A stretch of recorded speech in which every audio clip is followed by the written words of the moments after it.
Book 10. Meanwhile, the heinous and despiteful act of Satan done in paradise, and now he and the serpent had perverted Eve, her husband, she, to taste the fatal fruit, was known in heaven.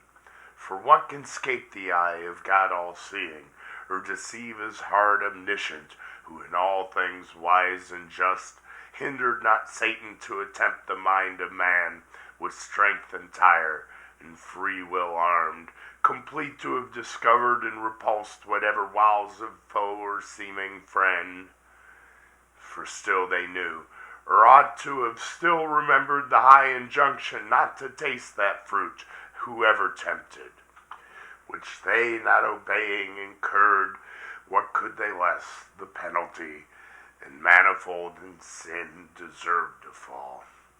Up into heaven from paradise in haste the angelic guards ascended, mute and sad for man, for of his state by this they knew, much wondering how the subtle fiend had stolen entrance unseen.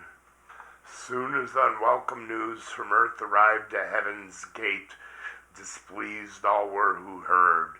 Dim sadness did not spare that time celestial visages, yet mixed with pity, violated not their bliss. About the new arrived in multitudes the ethereal people ran to hear and know how all befell. They toward this throne supreme accountable made haste to make appear with righteous plea their utmost vigilance, and easily approved, when the Most High Eternal Father from his secret cloud amidst in thunder uttered thus his voice. Assembled angels, and ye powers returned from unsuccessful charge, be not dismayed, nor troubled at these tidings from the earth, which your sincerest care could not prevent, foretold so lately what would come to pass, when first this tempter crossed the gulf from hell. I told ye that he should prevail, and speed on his bad errand. Man should be seduced and flattered out of all, believing lies against his Maker. No decree of mine concurring to necessitate his fall, or touch with slightest moment of impulse his free will, to her own inclining left in even scale. But fallen he is, and now what rests, but that mortal sentence pass on his transgression. Death denounced that day, which he presumes already vain and void, because not yet inflicted as he feared by some immediate stroke, but soon shall find forbearance nor no acquittance ere day end. Justice shall not return, his bounty scorned. But whom shall I send to judge them? Whom but thee, vice-regent son, to whom I have transferred all judgment, whether in heaven or earth or hell? Easy it may be seen that I intend mercy colleague with justice, sending thee man's friend, his mediator, his designed both ransom and redeemer voluntary, and destined man himself to judge man fallen. So spake the Father, and unfolding bright toward the right hand his glory, and the sun blazed forth unclouded deity, he full resplendent all his Father manifest expressed, and thus divinely answered mild. Father eternal, thine is to decree, mine both in heaven and earth to do thy will supreme, that thou in me, thy Son beloved, may ever rest well pleased. I go to judge on earth these thy transgressors, but thou knowest, whoever judged, the worst on me must light when time must be, for so I undertook before thee, and not repenting this obtain of right, that I may mitigate their doom on me derived, that I may temper so justice with mercy, as may illustrate most them fully satisfied, and thee appease. Attendants none shall need, nor train, where none are to behold the judgment, but the judged those two. In third best absence is condemned, convict by flight, and rebel to all law. conviction to the serpent none belongs. Thus saying, from his radiant seat he rose from high collateral glory. Him thrones and powers, princedoms and dominations, ministrants accompanied to heaven gate, from whence Eden and all the coast in prospect lay. Down he descended straight. The speed of God's time counts not, though with swiftest minutes winged. Now was the sun in western cadence low from noon, and gentle airs due at their hour to fan the earth now waked and usher in the evening cool. When he from wrath more cool came the mild judge and intercessor both to sentence man. The voice of God they heard now walking in the garden, by soft winds brought to their ears while day declined they heard, and from his presence hid themselves among the thickest tree, both man and wife, till God approaching thus to Adam called aloud. Where art thou, Adam? Wont with joy to meet my coming seen far off? I miss thee here, not pleased, thus entertained with solitude, where obvious duty erewhile appeared unsought. Or come I less conspicuous, in what change absents thee, or what chance detains? Come forth. He came, and with him Eve more loth, though first to offend, discountenanced both and discomposed. Love was not in their looks, either to God or to each other, but apparent guilt and shame and perturbation and despair, anger and obstinacy and hate and guile. Whence Adam, faltering long, thus answered brief. I heard thee in the garden, and of thy voice afraid, being naked, hid myself. To whom the gracious judge without revow replied, My voice hast thou often heard, and hast not feared, but still rejoiced. How is it now become so dreadful to thee, that thou art naked? Who hath told thee? Hast thou eaten of the tree whereof I gave thee charge thou shouldst not eat? To whom thus Adam, sore beset, replied, O heaven, in evil strait this day I stand before my judge, either to undergo myself the fatal crime, or to accuse my other self, the partner of my life, whose failing, while her faith to me remains, I should conceal, not exposed to blame by my complaint. The strict necessity subdues me, and calamitous constraint, lest on my head both sin and punishment, however insupportable, be all devolved. Though should I hold my peace, yet thou shouldst easily detect what I conceal. The woman who thou madest to be my help, and gavest me as my perfect gift, so good, so fit, so acceptable, so divine, that from her hand I could suspect no ill. And what she did, whatever in itself her doing seemed to justify the deed, she gave me of the tree, and I did eat. To whom the sovereign presence thus replied, Was she thy God, that her thou didst obey before his voice? Or was she made thy guide, superior but equal, that to her thou didst resign thy manhood? In the place wherein God set thee above her made of thee, and for thee, whose perfections far excelled her in all real dignity? Adored she was indeed, and lovely to attract thy love, but not thy subjection, and her gifts were such as under government well seemed, unseemly to bear rule, which was thy part in person, hadst thou known thyself aright. And so saying, he thus to Eve in few, Say, woman, what is this which thou hast done? To whom sad Eve with shame nigh overwhelmed, confessing soon, yet not before her judge bold or loquacious, thus abashed replied, The serpent me beguiled, and I did eat. Which then the Lord God heard, without delay to judgment he proceeded on the accused serpent, though brute, unable to transfer the guilt on him who made him instrument of mischief and polluted from the end of his creation. Justly then accursed as vitiated in nature, more to know concern not man, since he no further knew, nor altered his offense. Yet God at last to Satan first in sin his doom applied, though in mysterious terms judged as then best, and on the serpent thus his curse let fall.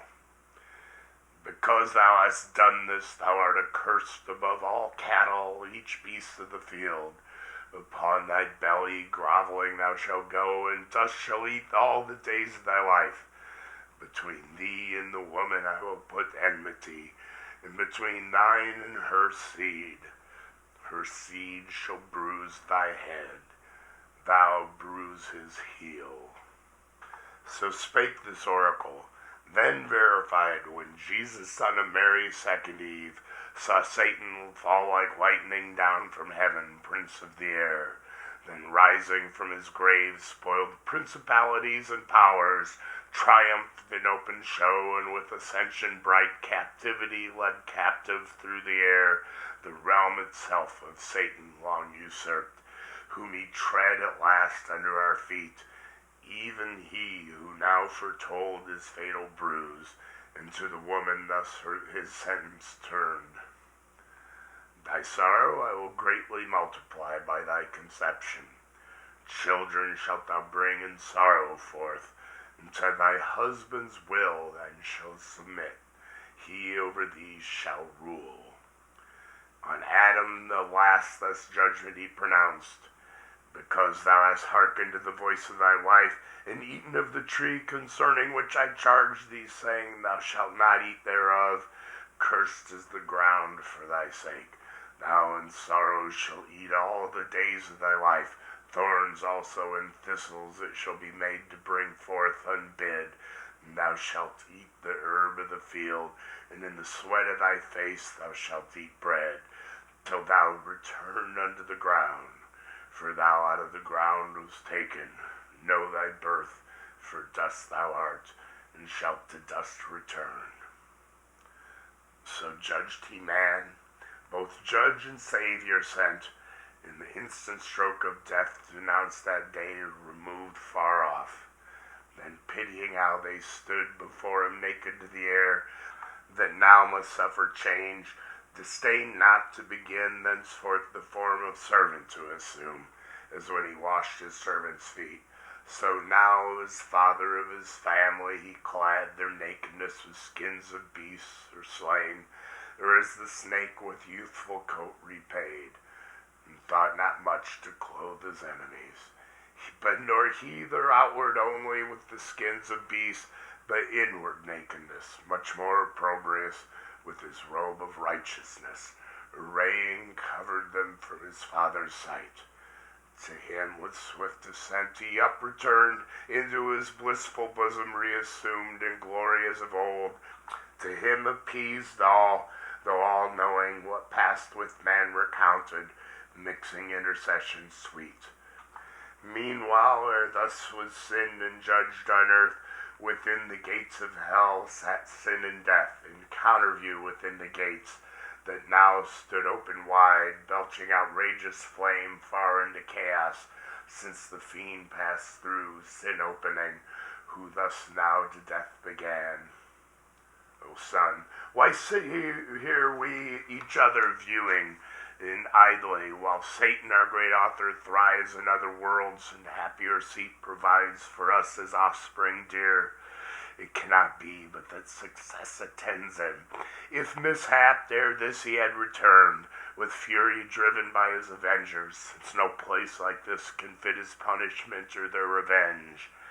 Methinks I feel new strength within me rise, wings growing, and dominion given me large beyond this deep. Whatever draws me on, or sympathy, or some connatural force powerful at great distance to unite with secret amity things of like kind by secret conveyance, thou, my shade inseparable, must with me along, for death from sin no power can separate. But lest this difficulty of passing back stay his return perhaps over this gulf impassable and impervious, let us try adventurous work, yet to thy power and mine not unagreeable, to find a path over this main from hell to that new world where Satan now prevails, a monument of merit high to all the infernal host, easing their passage hence, for intercourse or transmigration as their lot shall lead. Nor can I miss the way, so strongly drawn by this new-felt attraction and instinct, whom thus the meager shadow answered soon. Go whither fate and inclination strong leads thee, I shall not lag behind, nor err the way thou leading. Such a scent I draw of carnage, prey innumerable, and taste the savor of death from all things there that live. Nor shall I want to the work thou enterprisest be wanting, but afford thee equal aid.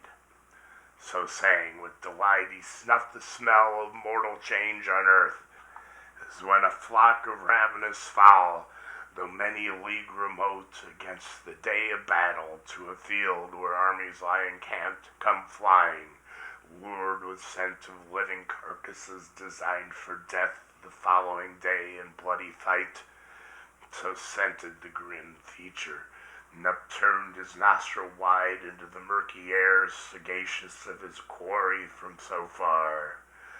Then both from out hell gates into the waste wide anarchy of chaos, damp and dark, flew diverse, and with power, their power was great, hovering over the waters, what they met, solid or slimy as a raging sea tossed up or down, together crowded, drove from each side, shoaling toward the mouth of hell, as when two polar winds blowing adverse upon the Cronian sea together drive mountains of ice that stop the imagined way beyond Petsora eastward to the rich Cathayan coast. The aggregated soil, death with his mace petrific, cold and dry, as with a trident smote, and fixed as firm as Delos floating once. The rest his look bound with Gorgonian rigor not to move, and with asphaltic slime. Broad as the gate, deep to the roots of hell, the gathered beach they fastened, and the mole immense wrought on over the foaming deep high-arched, a bridge of length prodigious, joining to the wall immovable of this now fenceless world forfeit to death. From thence of passage broad, smooth, easy, inoffensive, down to hell.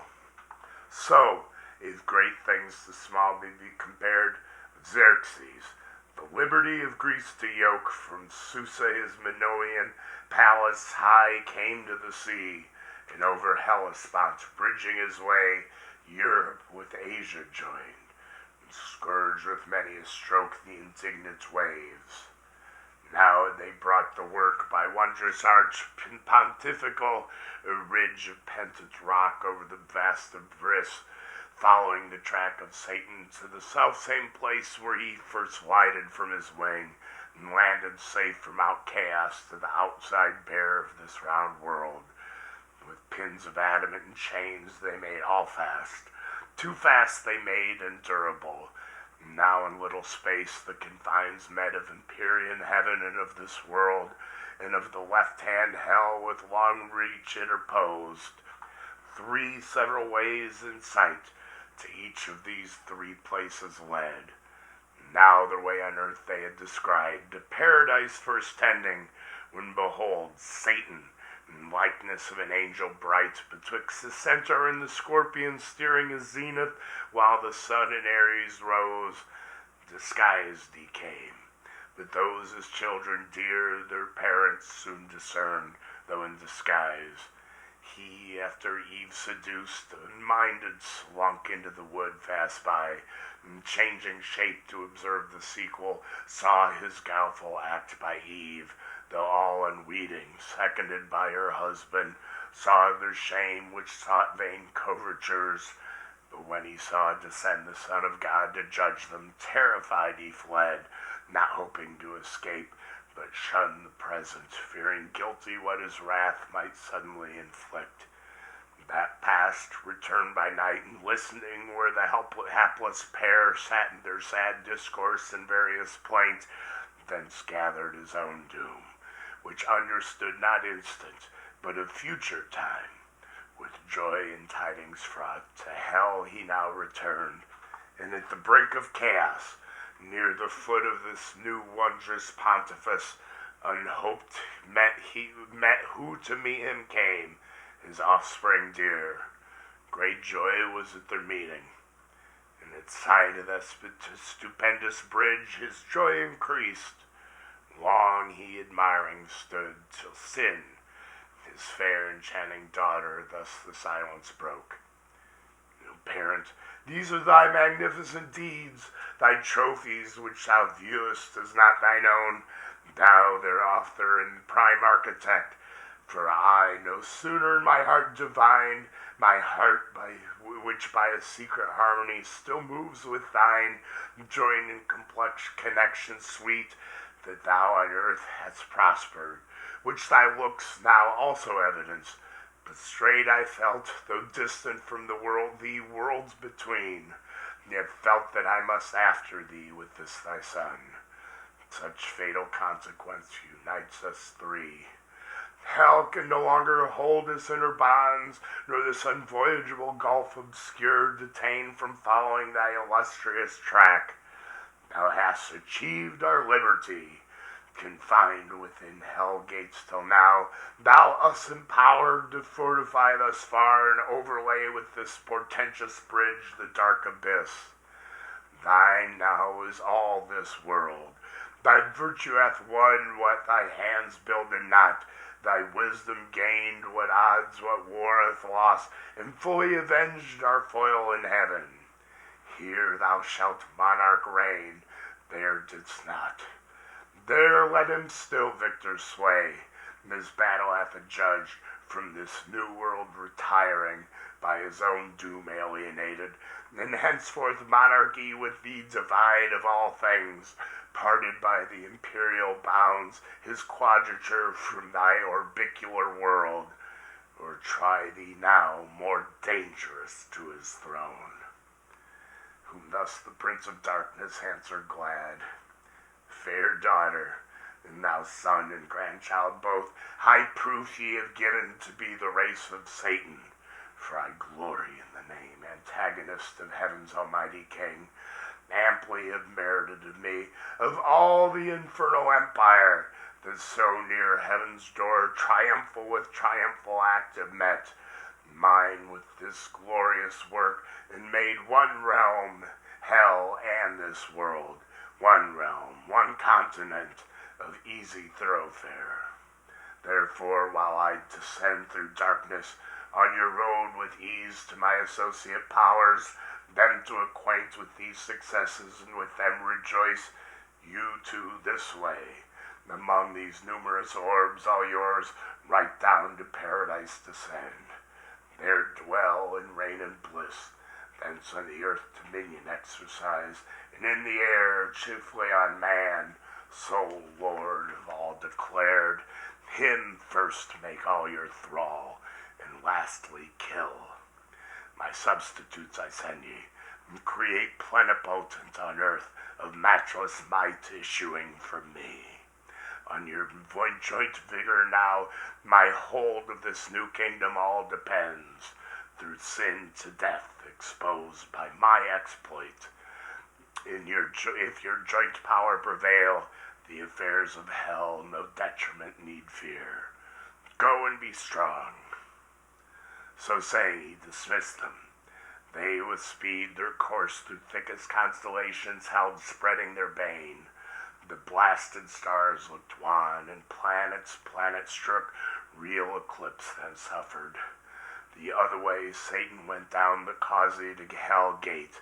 On either side disparted chaos overbuilt exclaimed, and with rebounding surge the bars assailed, that scorned his indignation. Through the gate wide open and unguarded Satan passed, and all found desolate, for those appointed to sit there had left their charge, flown to the upper world. The rest were all far to the inland retired, about the walls of Pandemonium, city and proud seat of Lucifer, so by allusion called, of that bright star to Satan Paragon. There kept their watch the legions, while the grand in council sat, solicitous what chance might intercept their emperor's scent. So he, departing, gave command, and they'd observed. As when the Tartar from his Russian foe, the Astrakhan, over the snowy plains retires, or Bactrian Sophi from the horns of Turkish Crescent, leaves all waste beyond the realm of Aladul, in his retreat of Taurus or Caspian. So these, the late heaven-banished host, left desert, utmost hell, many a dark league, reduced in careful watch round their metropolis, now expecting each hour their great adventure from the search of foreign worlds.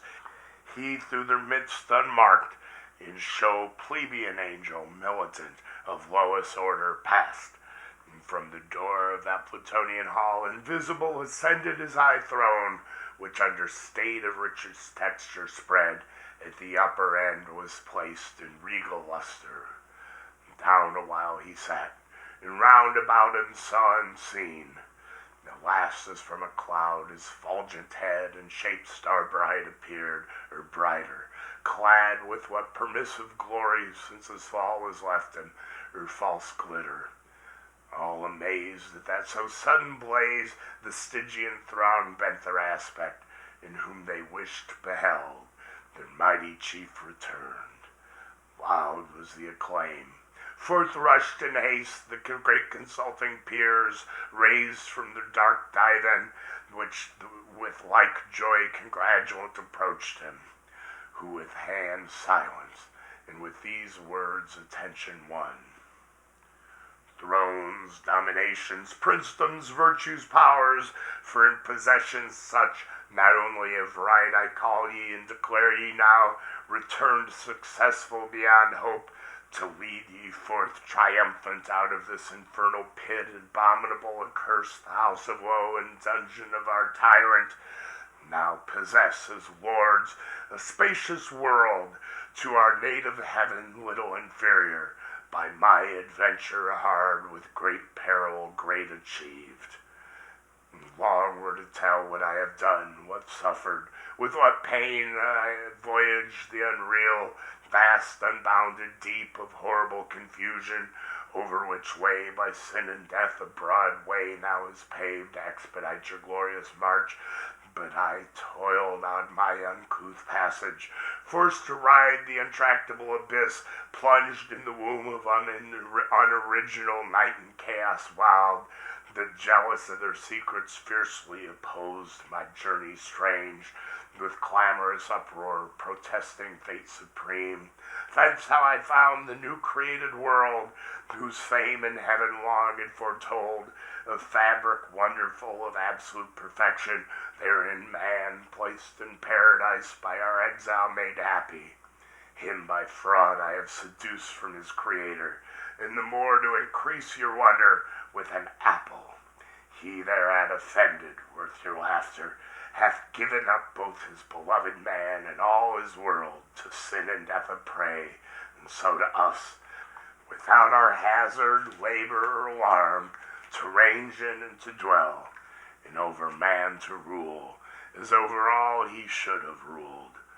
True is, me also he hath judged, or rather me not, but the brute serpent in whose shape man hath deceived, that which to me belongs in enmity, which he will put between me and mankind, I am to bruise his heel. His seed, when is not set, shall bruise my head. A world who would not purchase with a bruise, or much more grievous pain? Ye have the account of my performance. What remains, ye gods, but up and enter now into full bliss. So having said, a while he stood, expecting the universal shout and high applause to fill his ear, when contrary ears from all sides, from innumerable tongues, a dismal universal hiss, the sound of public scorn. He wondered, but not long had leisure, wondering at himself now more. His visage drawn, he felt to sharpen spare. His arms clung to his ribs, his legs entwining each other, till supplanted down he fell, a monstrous serpent on his belly prone, reluctant but in vain.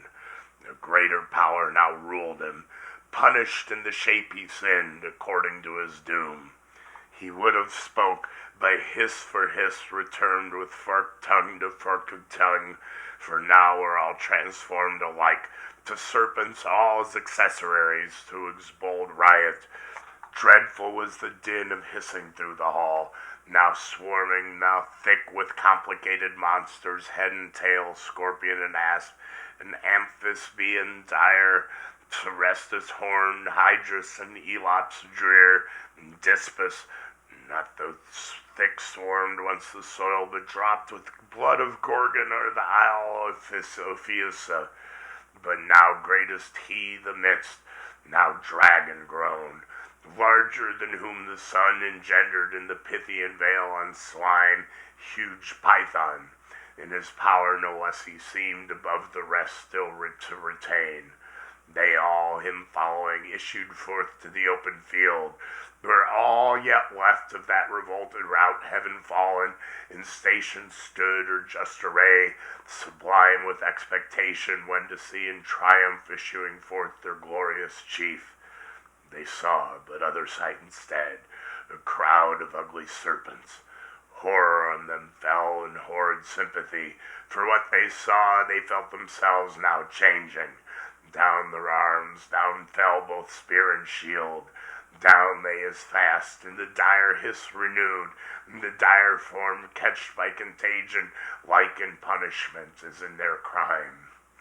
Thus was the applause they meant, turned to exploding hiss, triumph to shame cast on themselves from their own mouths.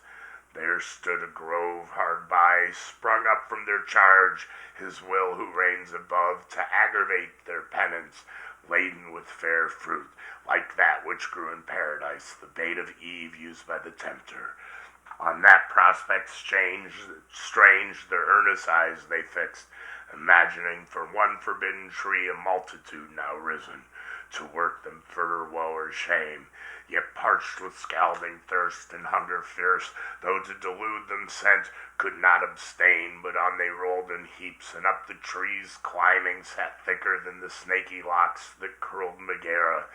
Greedily they plucked the fruitage fair to sight, like that which grew near the bituminous lake where Sodom flamed, this more delusive, not the touch but taste deceived. They fondly thinking to allay their appetite with gust, instead of fruit chewed bitter ashes, which the offended taste with spattering noise rejected. Oft they essayed, hunger and thirst constraining, drugged as oft, with hatefullest disrelish, writhed their jaws with soot and cinders filled. So oft they fell into the same illusion, not as man whom they triumphed once lapsed. Thus they were plagued and worn with famine long, and ceaseless hiss, till their lost shape permitted they resumed, yearly enjoined, some say, to undergo their annual humbling certain numbered days, to dash their pride and joy for man seduced. However, some tradition they dispersed among the heathen of their purchase got, and fabled how the serpent, whom they called Ophion with Eurynome, the wide encroaching Eve, perhaps, had first the rule of high Olympus, thence by Saturn driven, and Ops, ere yet Dictaean Jove was born. Meanwhile in paradise the hellish pair too soon arrived, sin there in power before, once actual, now in body, and to dwell habitual habitant. Behind her death came following pace for pace, not mounted yet on his pale horse, to whom sin thus began. Second of Satan sprung, all-conquering death, what think'st thou of our empire now, though earned with travail difficult, not better far than still it held dark's threshold to have sat watch, unnamed, undreaded, and thyself half-starved? Whom thus the sin-bred monster answered soon. To me, who with all eternal famine pine, alike as hell or paradise or heaven, there best when most with ravin I may meet, which here, though plenteous, all too little seems to stuff this maw, this vast unhidebound corpse. To whom the ancestress mother thus replied, Thou therefore on these herbs and fruits and flowers feed first, and on each beets next, and fish and fowl, no homely morsels, and whatever thing the scythe of time mows down, devour unspared, till I in man, residing through the race, his thoughts, his looks, words, actions all infect, and season him thy last and sweetest prey. Thus said, they both betook them several ways, both to destroy or unimmortal make all kinds, and for destruction to mature sooner or later, which the Almighty sing from his transcendent seat the saints among, to those bright orders uttered thus his voice. See with what heat these dogs of hell advance to waste and havoc yonder world, which I so fair and good created, and had still kept in that state, had not the folly of man let in those wasteful furies, who impute folly to me. So doth the prince of hell and his adherents, that with so much ease I suffer them to enter and possess a place so heavenly, and conniving seem to gratify my scornful enemies, that laugh as if transported with some fit of passion. I to them had quitted all, at random yielded up to their misrule. And know not that I called and drew them thither my hellhounds, to lick up the draught and filth which man's polluting sin with taint hath shed on what is pure, till crammed and gorged, nigh burst with sucked and glotted offal, at one sling of my victorious arm, well-pleasing sun, both sin and death, and yawning grave at last through chaos hurled, obstruct the mouth of hell forever, and seal up his ravenous jaws. Then heaven and earth renewed shall be made pure to sanctity, that shall receive no stain. Till then the curse pronounced on both proceeds. He ended, and the heavenly audience loud sung hallelujah, and at the sound of seas, through multitude that sung, Just are thy ways, righteous are thy decrees on all thy works, who can extenuate thee? Next to the Son, destined restorer of mankind, by whom new heaven and earth shall to the ages rise, or down from heaven descend. Such was their song, while the Creator, calling forth by name his mighty angels, gave them several charge, that sorted best with present things. The world had first his precept so to move, so shine, as might affect the earth with cold and heat scarce tolerable, and from the north to call decrepit winter, from the south to bring celestial summer's heat. To the blank moon her office they prescribed, to the other five their planetary motions and aspects in sextile, square, and trine, and opposite of noxious efficacy, and when to join and sit on unbenign, and taught the fix of their influence malignant when to shower, which of them rising with the sun or falling should prove tempestuous. To the winds they set their corners, when with bluster to confound sea, air, and shore, the thunder when to roll with terror through the dark aerial hall. Some say he bid his angels turn askance the poles of earth twice 10 degrees and more from the sun's axle. They with labor pushed a bleak eccentric globe. Some say the sun was bid turn reins from the equinoctial road, like distant breadth to Taurus with the 7 Atlantic sisters, and the Spartan twins up to the tropic crab, thread thence down amain by Leo and the Virgin in the scales as deep as Capricorn, to bring in change of seasons to each clime. Else had the spring perpetual smiled on earth with verdant flowers, equal in days and nights, except to those beyond the polar circles, To them day had unbenighted shone, while the low sun to recompenses distance in their sight had rounded still the horizon, not known or east or west, which had forbid the snow from cold as still a land, and south as far beneath Magellan. That tasted fruit, the sun from this Thean banquet turned its course intended. How else had the world inhabited, though sinless more than now, avoided pinching cold and scorching heat? These changes in the heaven, though slow, produced like change on sea and land, sidereal blast, vapor and mist and exhalation, hot, corrupt and pestilent. Now from the north of Norumbaga, and from the Samoan shore, bursting their brazen dungeon, armed with ice and snow and hail and stormy gust and flaw, Boreas and Cacius and Argetes, loud and Thracius, rend the woods and seas upturned. With adverse blast upturns them from the south, notice, an aether black with thunderous clouds from Sierra Leone. Thwart of these as fierce then rushed the Levant and the potent winds, Eurus and Zephyr with their lateral noise, Scirocco and Lebetio. Thus began outrage from lifeless things, but discourse first, daughter of sin, among the irrational, death introduced through fierce antipathy. Beast now with beast gan war, and fowl with fowl, and fish with fish.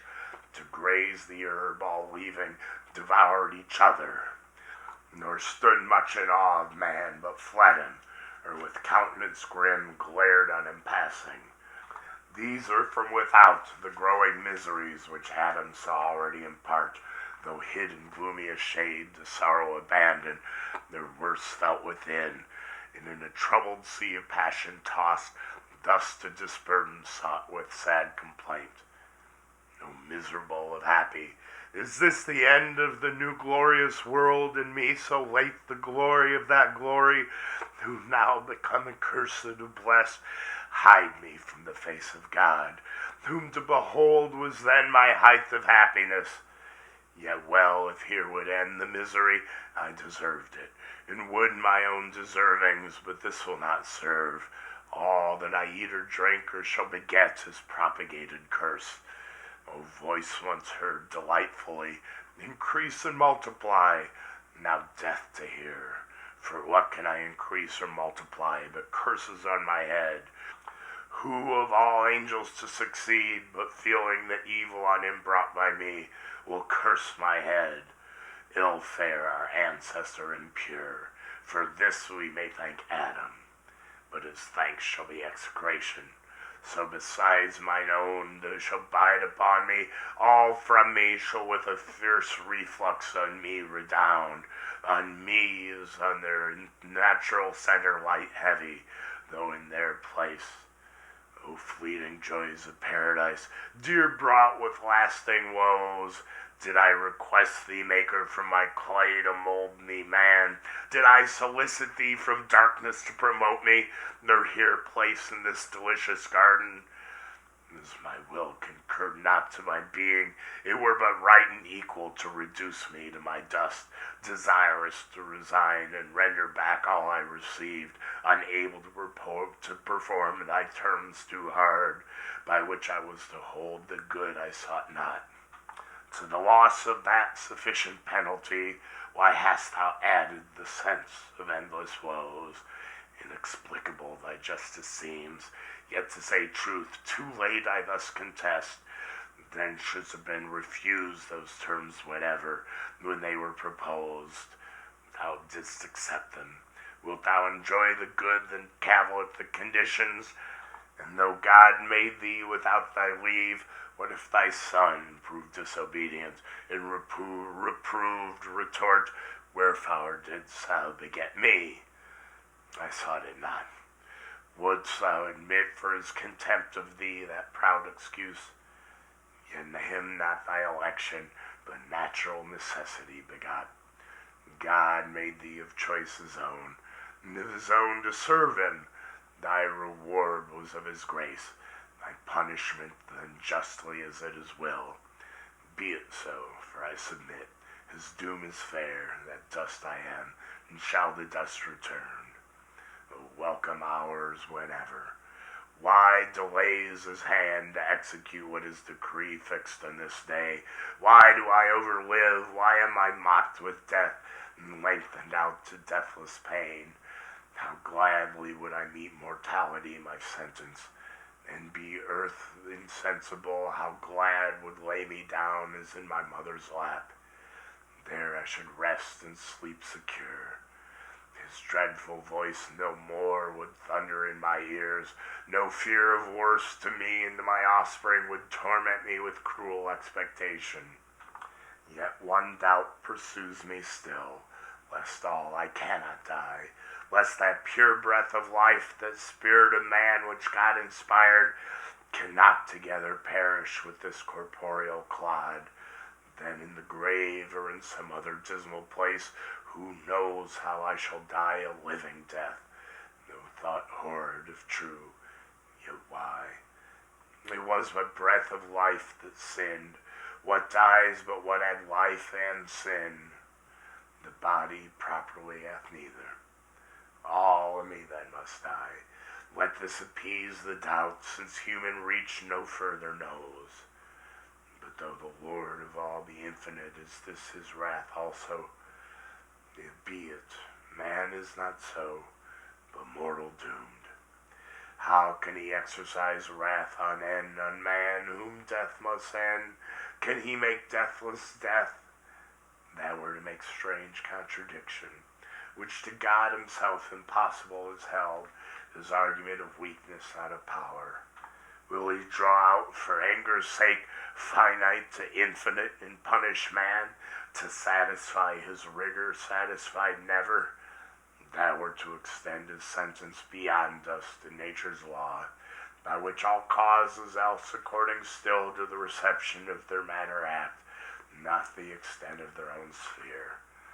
But say that death be not one stroke, as I suppose, bereaving sense, but endless misery from this day onward, which I feel begun both in me and without me, and so last in perpetuity.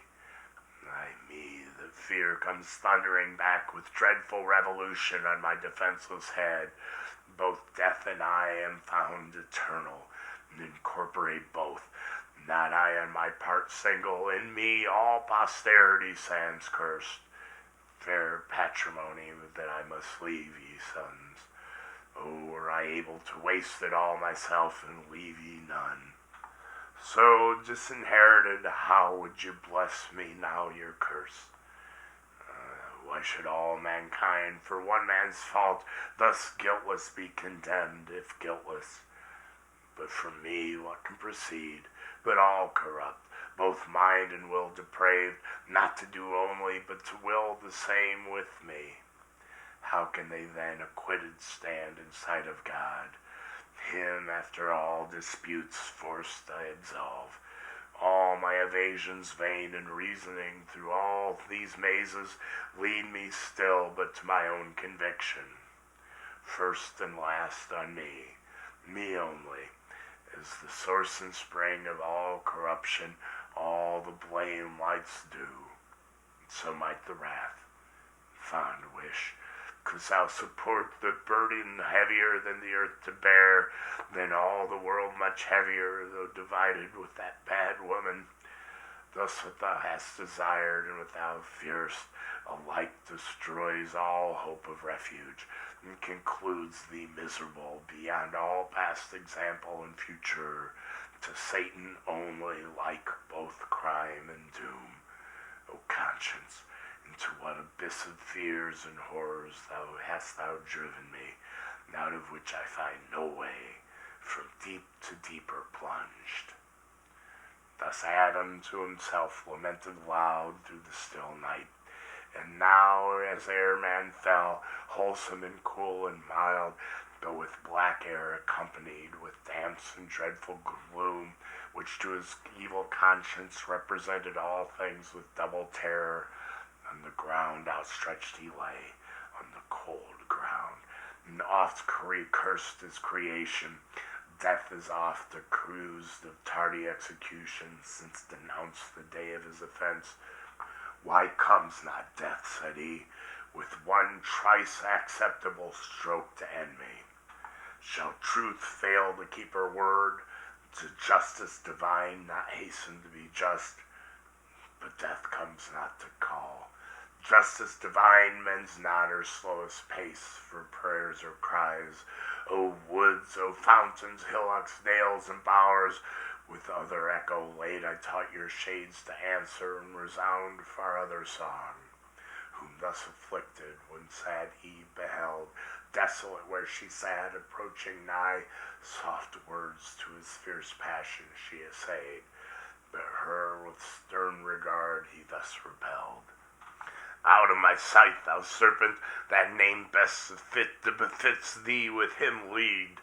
Thyself is false like his, and color serpentine may show thy inward fraud, to warn all creatures from thee henceforth, lest that too heavenly form pretended to hellish falsehood snare them.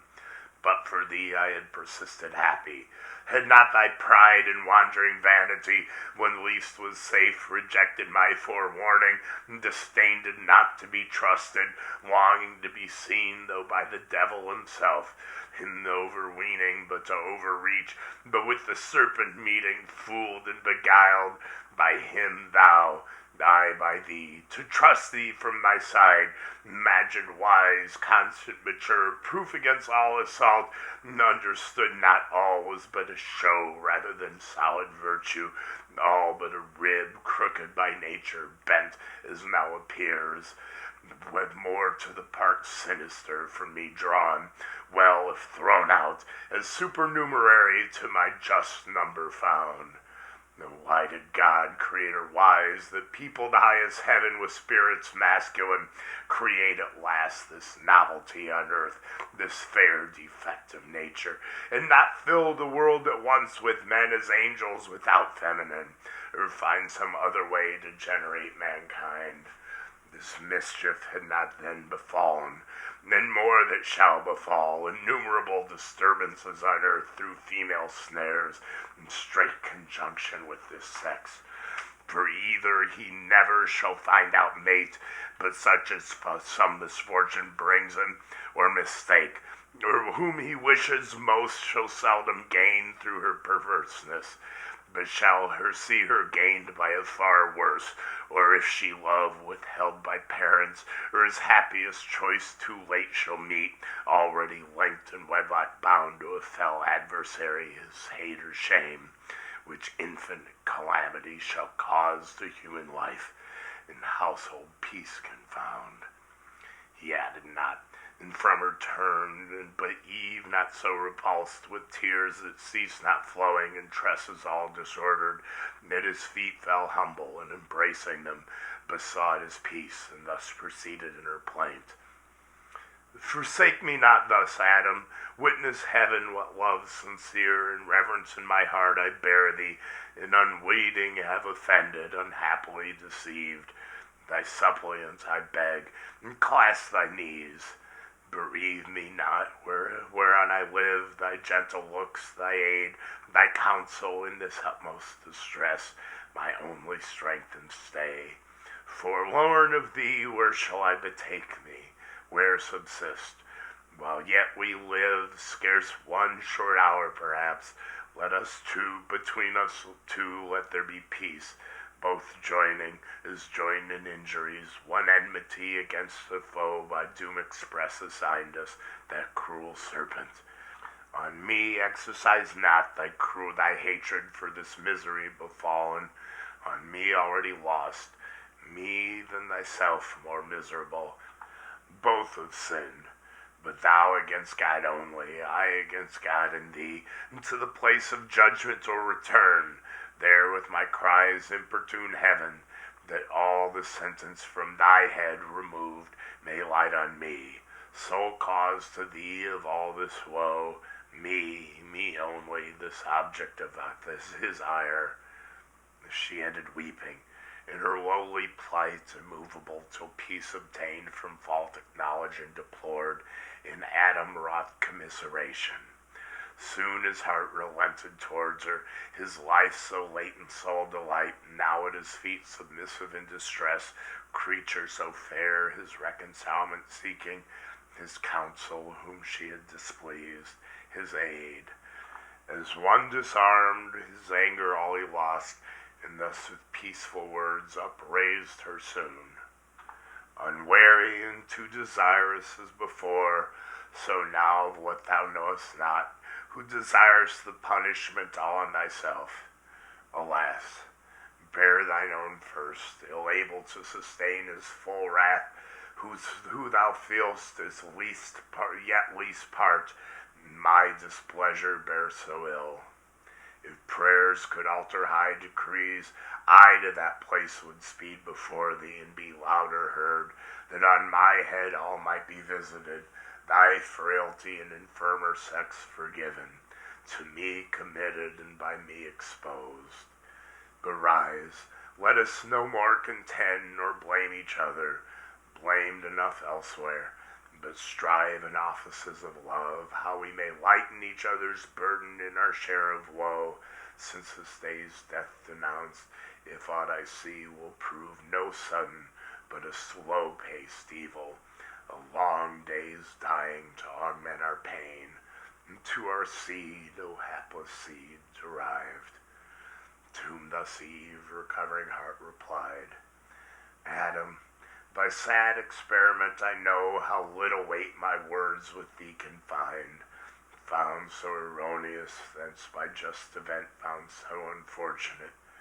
Nevertheless, restored by thee, vile as I am, to place of new acceptance, hopeful to regain thy love, the sole contentment of my heart living and dying, from thee I will not hide what thoughts in my unquiet breast arisen, tending to some relief of our extremes, and, though sharp and sad, yet tolerable as in our evils, and of easier choice. If care of our descent perplexes most, which must be born to certain woe, devoured by death at last, and miserable it is to be of others' cause of misery, our own begotten, and of our loins to bring into this world a woeful race, that after wretched life must be at last food for so foul a monster. In thy power it lies, yet ere conception, to prevent the race unblessed, to be being yet unbegot. Childless thou art, childless remain, so death shall be deceived as glut, and with us too be forced to satisfy his ravenous maw. But if thou judge it hard and difficult, conversing, looking, loving, to abstain from love's due rites, nuptial embraces sweet, and with desire to languish without hope, before the present object languishing with like desire, which would be misery and torment less than none of what we dread, then both ourselves and seed at once to free from what we fear for both, let us make short, let us seek death, nor if he not found, supply with our own hands his office on ourselves. Why stand we longer shivering under fears that show no end but death, and have the power of many the ways to die the shortest choosing, destruction with destruction to destroy. She ended here. Her vehement despair broke off the rest. So much of death her thoughts had entertained as dyed her cheeks with pale.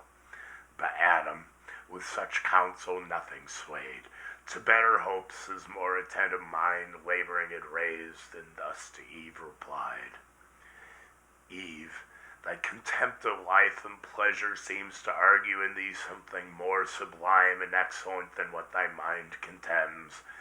But self-destruction, therefore sought, refutes that excellent thought in thee, and implies not thy contempt, but anguish and resent for loss of life and pleasure overloved.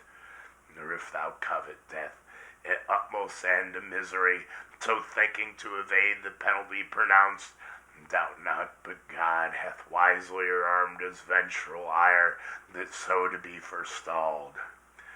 Much more I fear lest death so snatched will not exempt us from the pain we are by doom to pay, Rather, such acts of contumacy will provoke the highest to make death in us live.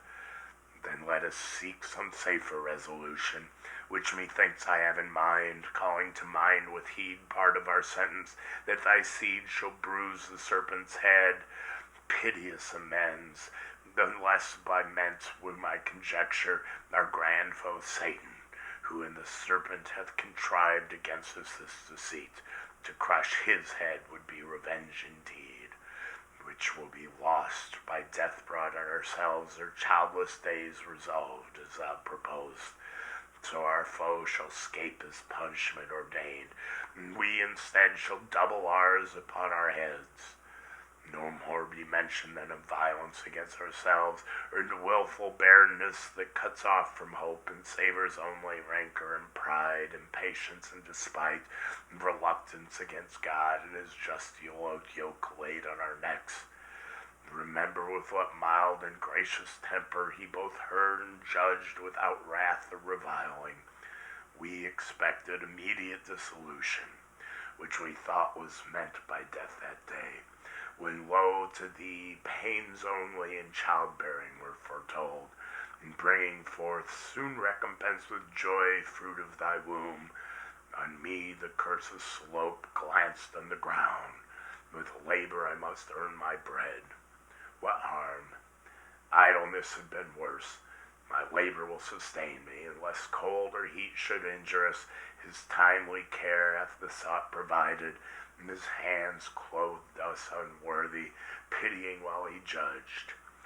How much more, if we pray him, will his ear be open and his heart to pity incline, and teach us further by what means to shun the inclement seasons, rain, ice, hail, and snow, which now the sky with various face begins to show us in this mountain, while the winds blow moist and keen, shattering the graceful locks of these fair spreading trees, which bids us seek some better shroud, some better warmth to cherish our limbs benumbed.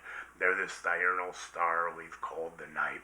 How we, these gathered beams reflected, may with matters here foment, and by collision of two bodies grind the air attrite with fire, as late the clouds justling are pushed with winds rude in their shock time the slanted lightning, whose thwart flame driven down kindles the gummy bark of fir or pine, and sends a comfortable heat from far, which might supply the sun.